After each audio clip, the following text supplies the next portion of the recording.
ชีวิตคนเราก็ต้องสู้ต่อไป เรื่องมนุษย์เนาะเส้นทางยางขึ้นไปกะพาพี่น้อง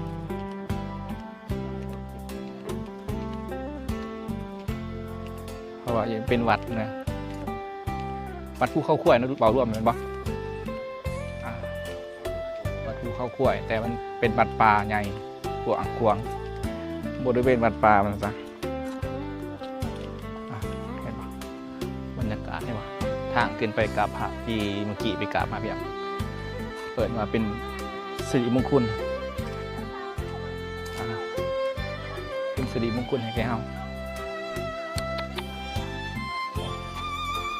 อากาศก็ฮ้อน